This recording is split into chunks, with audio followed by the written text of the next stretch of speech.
ఒక్క ప్రశ్న నేను ఇంటరప్ట్ చేయను. ఒక్క ప్రశ్న, లేటెస్ట్ బ్రేకింగ్, ఇప్పటికే ఎలక్షన్ కమిషన్ కొంత సీరియస్గా తీసుకొని అధికారులను, ఉన్నతాధికారులను ముఖ్యంగా రాష్ట్రంలో ఆంధ్రప్రదేశ్లో బదిలీ చేసినట్లుగా కనిపిస్తూ ఉంది. అధికారులు వ్యవహరిస్తున్న తీరు గురించి కానీ, ఎలక్షన్ నిర్వహణ గురించి కానీ, ఈ ఓట్ల వ్యవహారం గురించి కూడా మీరు చాలాసార్లు ఫిర్యాదులు చేశారు. అరే నిన్న కోర్టులో వాదించానండి, హైకోర్టులో.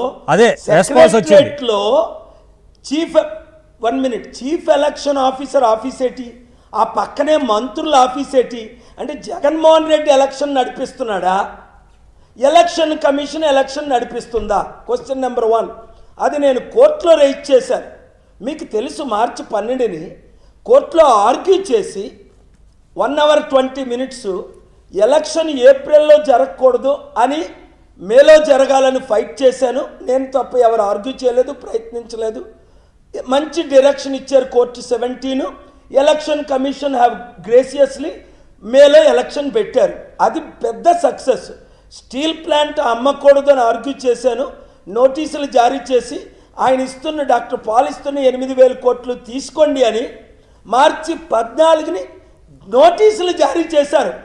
ఇప్పటి వరకు స్టీల్ ప్లాంట్ని కాంగ్రెస్ వాళ్ళు అమ్మారు. అరే మొన్న గంగవరం పోర్టుని అమ్మేశాడండి జగన్మోహన్ రెడ్డి.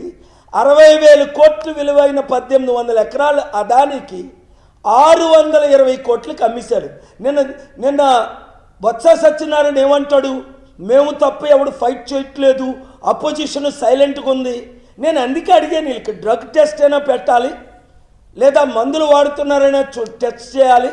ఏం మాట్లాడుతున్నారో, ప్రజల్ని మోసం చేస్తున్నారు, ఓన్ ఛానల్స్ ఉన్నాయని.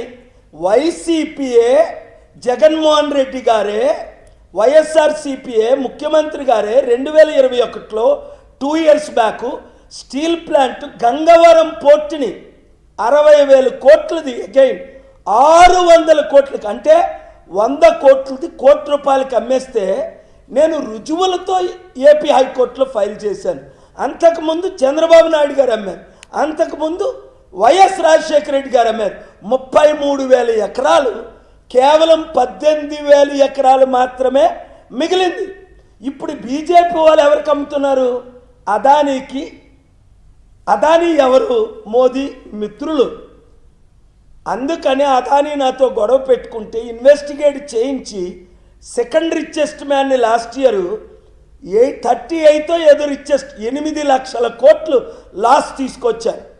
ప్రజల కొరకు ఫైట్ చేస్తున్నాను, రైతుల కొరకు ఫైట్ చేస్తున్నాను, నిరుద్యోగుల కొరకు ఫైట్ చేస్తున్నాను. ఎందుకు అంటే వీళ్ళ సమస్యలు